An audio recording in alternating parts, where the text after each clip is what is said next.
The second question for today was posted by David Garza.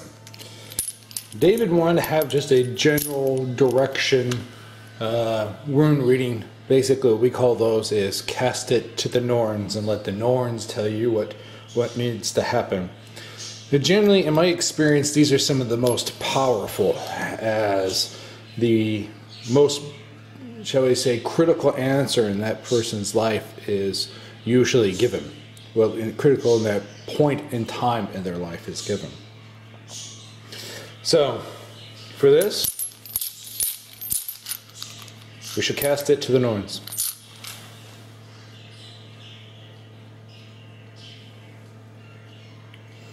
There above me, Odin within me, Frigg to the right of me, Ostara to the left of me. We cast these to the Norns.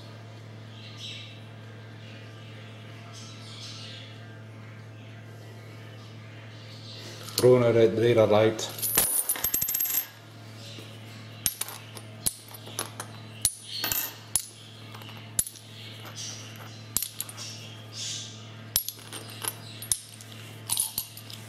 Now, the interesting thing is, you see we have two runes that actually came off the fur.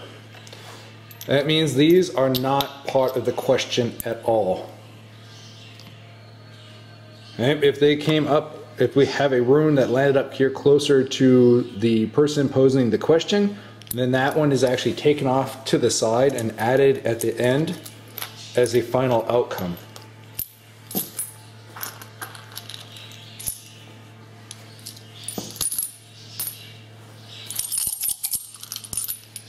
Now when I cast the runes, I do it all with my eyes closed. When I pick those runes up, I take them from my left hand and place it in my right hand. And I take those 9 tiles. There is no looking at these runes.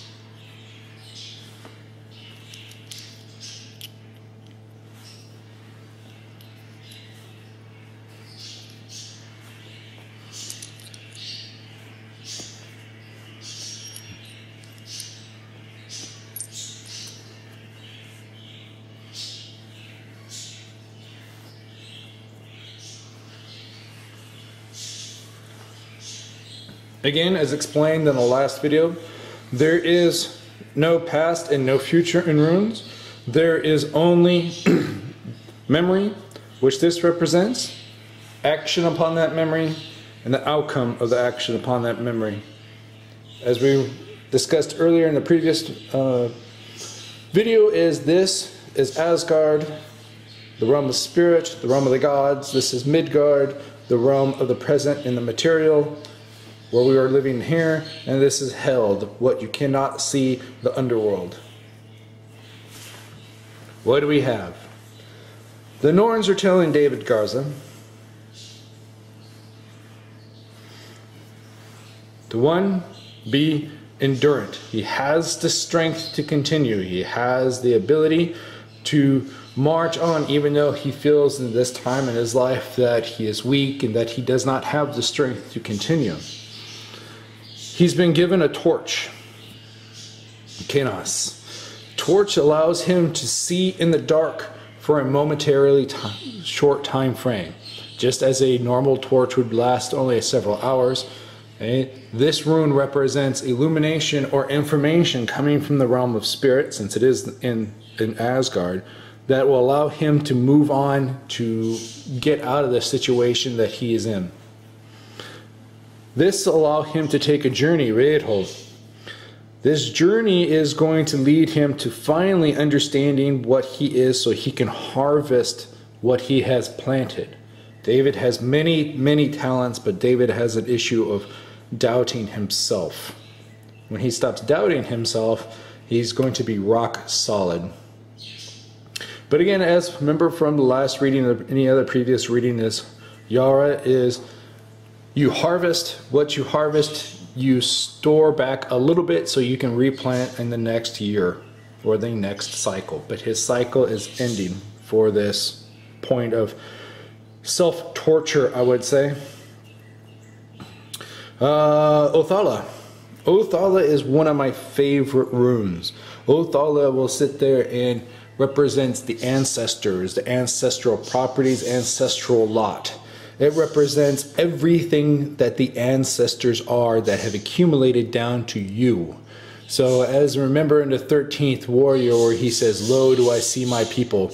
That is what Othala truly represents. It is your kith and it is your kin. It is your birthright. Okay?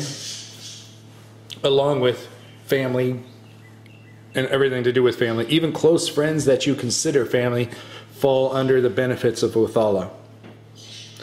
Okay? But he's talking here, we're talking about a birthright. This birthright is to talk to the gods. The Asura again. Once he gets done talking to the gods, once he's realized and he's harvested this illumination and this endurance so he can take his journey, once he's understanding that who he is and what he is and he can harvest his gifts, he claims his birthright to talk to the gods. This allows him to see himself for what he truly is. I think it's interesting, in the last reading it was the same place for Sovilo. So here's the sun. The sun is telling him that it is himself. It is self-identity. It is total victory. As Sun Tzu said, if you understand yourself and understand the enemy, you will win 1,000 battles. If you do not understand yourself, but you understand the enemy, you will lose every time. This is what this represents with that total victory.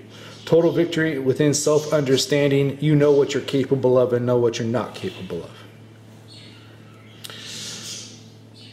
Dagas, the day rune. This is interesting. He's got all 3 sun runes. He's got the first sun rune, which is the sun. He has the second, which is the day, which represents a short cycle, a 24-hour cycle. It also represents he needs to look at his darker half to understand what is going on when the sun sets.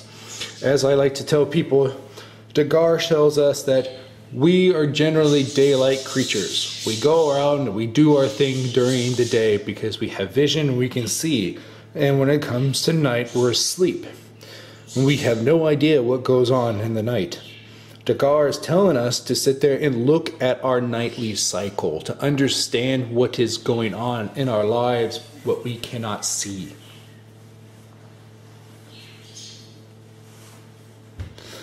From Dagar we have need. Literally, I need fire now. It is the distress rune. It is calling for divine inspiration. It is calling for immediate action. So what this is telling us, since it is down here in the subconscious, it is telling him that he needs to act on this immediately. Now. Quit wandering around in the darkness. Okay, so go through it one more time as he has the endurance that he thinks he is lacking. This endurance is allowing him to have a brief moment of illumination so he can take his journey, so he can harvest his own gifts. Once he harvests his gifts, he steps into his birthright to talk to the gods. Once he talks to the gods, he gains full understanding of himself, which will allow him to look at his light and his dark cycles. And he needs to do this now. Now, David. Now. Thank you. Any questions, David? You know my number. You know how to get a hold of me. You're close by anyway. Alrighty? Thank you.